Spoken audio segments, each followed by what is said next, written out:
자, 오늘은요, 이제 중학교 3학년, 우리가 저번 시간에 질량 보존의 법칙까지 했죠? 자, 그래서 여러 가지 반응의 질량 보존의 법칙을 했었는데, 질량 보존의 법칙이 뭐였어요? 반응하기 전에 물질의 총 질량이나, 반응한 후에 물질의 총 질량이나, 어떻더라? 똑같더라. 왜? 원자가 반응이 일어날 때요, 새로 생기거나 없어지거나 변하지 않으니까, 즉, 원자의 종류와 수가 일정하니까 그런 거예요. 그래서 뭐 여러 가지 반응, 앙금 생성 반응, 그 다음에 뭐 연소 반응, 그 다음에 뭐 기체 발생 반응 했었죠. 자, 근데 이때 연소 반응이 제일 많이 헷갈리실 거예요. 연소 반응에서 뭐 종이나 아니면 뭐 나무 아니면 무슨 뭐 양초 이런 탄소 성분이 들어있는 물질들을 연소시키게 되면요. 연소라는 게 뭐예요? 공기 중에 산소랑 결합하는 거죠. 그러니까 안에 들어있던 탄소 성분이 공기 중에 산소랑 결합해서 뭐가 돼서 날아가 버리냐면 이산화탄소가 돼서 날아가 버려요. 그러니까 날아간 양만큼 질량이 어떻게 될 것 같아요? 줄어들겠죠. 그래서 우리가 직접 양초나 종이나 나무를 태워보면 질량이 줄어들지만, 측정해보면 질량이 줄어들지만, 날아가는 그 이산화탄소나 이런 기체들까지 다 더해보면 질량이 어떻다라는 거예요. 똑같다라는 거예요. 그 다음, 금속을 연소시키면 이 금속이 공기 중에 산소랑 결합한다 그랬죠. 그래서 산화금속이 돼요.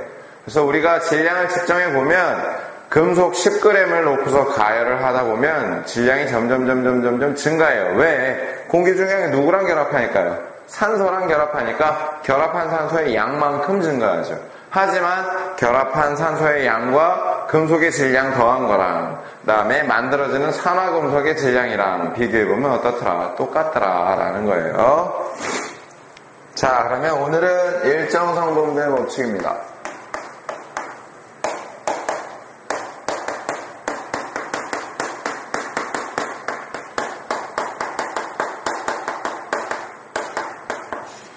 자, 이 일정성분배 법칙은요, 프루스트라는 과학자가 주장을 한 건데, 자, 뭐라 그랬냐면, 이 프루스트라는 과학자는요, 이 화합물을 구성하는 성분 원소는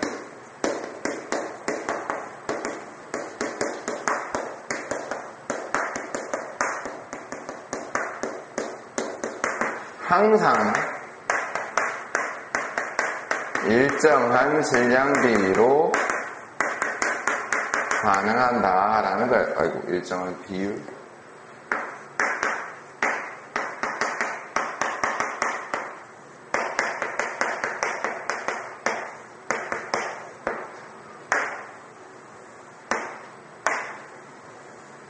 그래서 요거 꼭 기억해 두세요. 항상 일정한 질량 비로 반응하더라. 그러니까 그 비율로만 반응하는 거예요. 뭐 하나가 더 많이 남는다 그래서 더 쓰이고 하는 게 아니라 딱 그 비율로만 결합하고 나면 하나가 남더라도 걔네들은 더 이상 반응하지 않아요. 자, 그래서 이 일정 성분배 법칙에서요, 우선 여러분들이 기억해 두셔야 될 게 바로 뭐냐면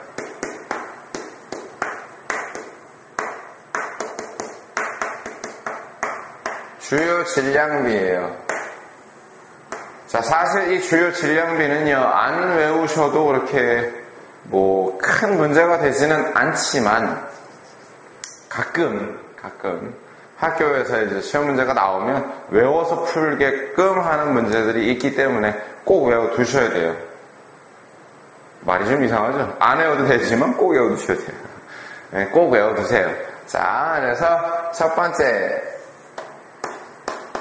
수소랑 산소랑 반응해서 물이 만들어질 때는요, 몇 대 몇의 질량비로 반응하냐면 수소 1대, 산소 8대 9의 질량비로 반응해요. 1대 8대 9. 그 다음 두 번째, 구리랑 산소랑 반응해서 산화 구리가 될 때는요, 구리 대 산소 대 산화구리가 얼마의 질량비로 반응하냐면 4대 1대 5의 질량비로 반응해요.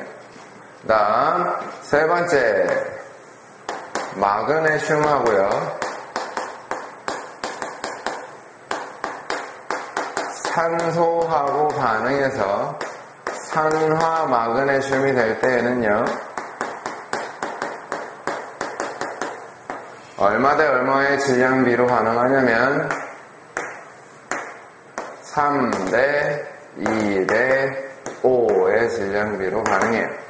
그러니까 여러분들이 가끔 누구랑을 많이 헷갈리시냐면 구리 대 산소 산화구리의 질량비랑 마그네슘과 산소 산화 마그네슘의 질량비를 많이 헷갈리하셔요.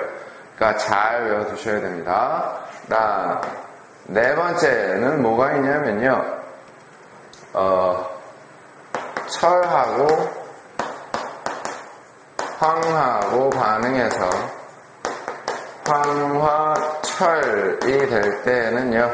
얼마 대 얼마의 질량비로 반응하냐면 7대 4대 11의 질량비로 반응해요. 자, 그러니까 여러분들이 여기 써드린 질량비는요, 꼭 외워두시기 바랍니다. 꼭 외워두셔야 돼요. 자, 그 다음 이제 시험에 거의 100% 확률로 나오는 내용이 있어요. 시험에 거의 100% 확률로 나오는 거. 바로 뭐냐면, 요오드화 칼륨 수용액과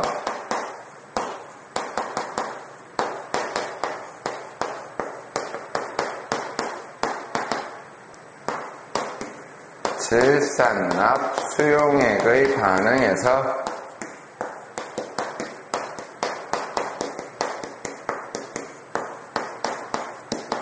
일정 성분비의 법칙.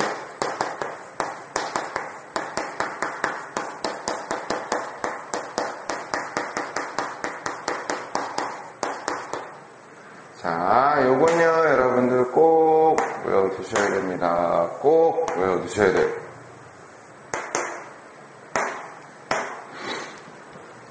자, 그래서 우선은요, 첫 번째, 얘네들을 반응시키면 어떤 반응이 나타나냐면요. 자, 요드와 칼륨하고요.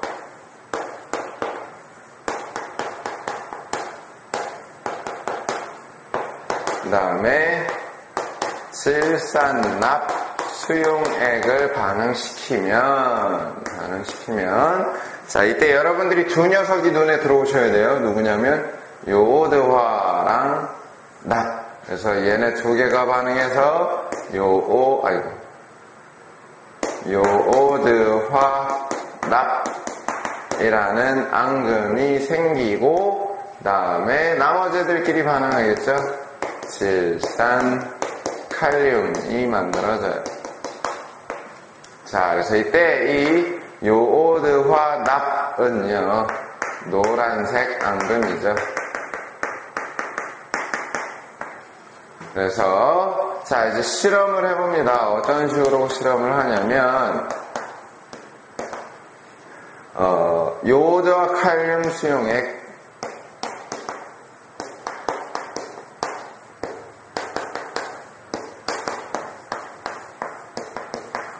6ml가 들어있는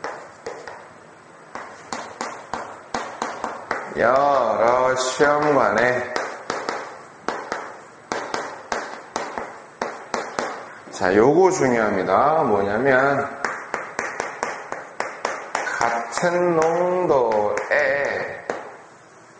똑같은 농도의 질산납 수용액을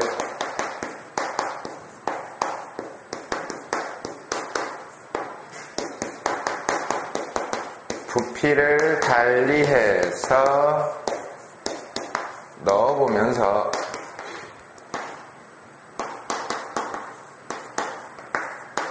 앙금의 높이를 측정하는 거예요.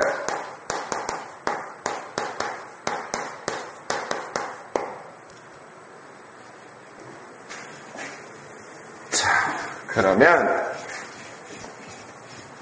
결과가 어떻게 나타나냐면요.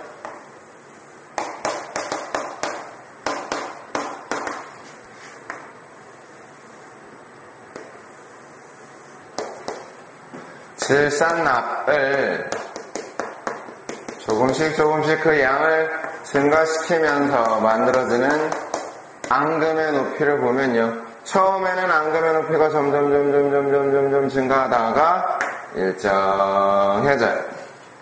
자, 그래서 일정해지기 시작할 때 이때 질산납의 부피를 보시면 얼마냐면 6ml예요. 6ml.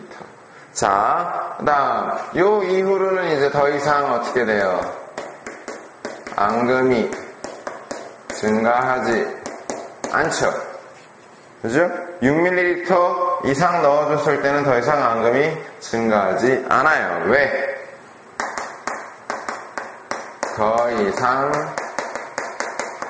반응할 요오드화 칼륨이 없어서 그런 거죠.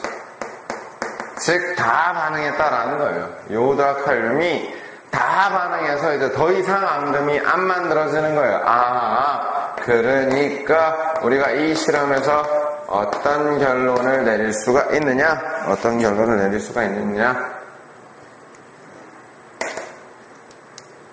같은 농도의 요오드화 칼륨 수용액하고요. 그 다음에 질산납 수용액은 자, 원래 들어있던 요오드화 칼륨 수용액이 얼마예요? 6ml가 들어있었죠. 그랬더니 질산납을 6ml 넣어줬더니 이제 더 이상 앙금이 만들어지지 않고 일정해요. 왜? 반응할 요오드와 칼륨이 없어요. 그러니까 6ml의 요오드와 칼륨이 다 반응하려면 필요한 질산납이 얼마다라는 거예요. 6ml다라는 거죠. 즉 1대 1의 부피비로 반응하더라라는 거예요.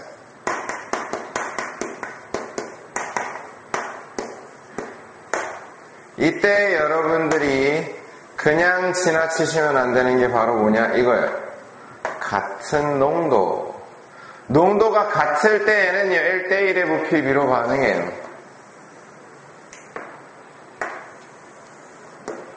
자, 그러면 농도가 달라지게 되면 가끔 이런 문제가 나옵니다. 자, 10%짜리 요오드와 칼륨 용액 6ml를 모두 반응시키기 위해서 필요한 20%의 질산납 수용액은 얼마냐라는 거예요. 자, 질산납이 20%고요. 요오드와 칼륨이 10%예요. 농도가 질산납이 2배죠. 농도가 진하다라는 건 안에 들어있는 입자수가 어떻다라는 거예요. 많다라는 거예요. 근데 농도가 2배니까 입자수가 몇 배? 2배. 그죠? 그러면 아까 같은 농도일 때에는 6ml를 모두 반응시키려면 질산납이 6ml만 있으면 돼요. 근데 이번에는 요오드와 칼륨보다 질산납이 농도가 2배예요. 농도가 2배니까 안에 들어있는 입자수가 2배나 더 많으니까 필요한 양은 절반만 있으면 되겠죠. 즉 3ml만 있으면 돼요. 그래서 가끔 문제를 여러분들이 잘 읽으셔야 돼요. 왜냐하면 농도를 달리해서 문제가 나오는 경우가 있어요. 같은 농도일 때만 1대1이에요. 같은 농도일 때만 1대1의 부피비로 반응하는 거고 농도가 달라지게 되면 반응하는 것도 달라지게 되죠.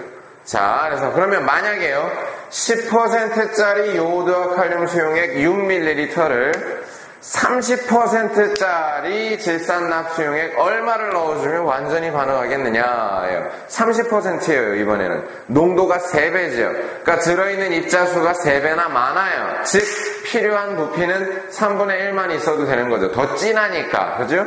그러니까 얼마만 있으면 돼요? 2ml만 있으면 돼요. 자, 요거만 여러분들이 잘 하실 줄 아시면 이 일정 성분배 법칙은 사실상 여기서 끝이에요. 아까 선생님이 써드렸던 비율 있죠? 그거만 잘 외워두시면 돼요. 아니면 문제를 잘 읽으시면 비율도 여러분들이 구하실 수 있어요. 요즘에는. 옛날에는 다 그냥 외워서 풀게끔 했는데 요즘은 실험 자료가 나와요. 실험 자료가 나오고 A랑 B랑 얼마씩 있어서 반응시켜 봤더니 뭐 B가 얼마 남았다. 그러면 반응에 쓰인 건 얼마밖에 안 되니까 이런 식으로 여러분들이 비율을 주어진 자료를 보고서 구하실 수도 있어요. 그러니까 비율 미리 외워두시면 그냥 문제 나오면 그렇게 막 계산할 필요 없이 그냥 몇 대 몇 하고 쿡 하시면 돼요. 그래서 좀 더 빠르게 풀 수가 있죠, 문제를. 자, 그럼 오늘은 여기까지 하고요. 다음 시간에 뵐게요.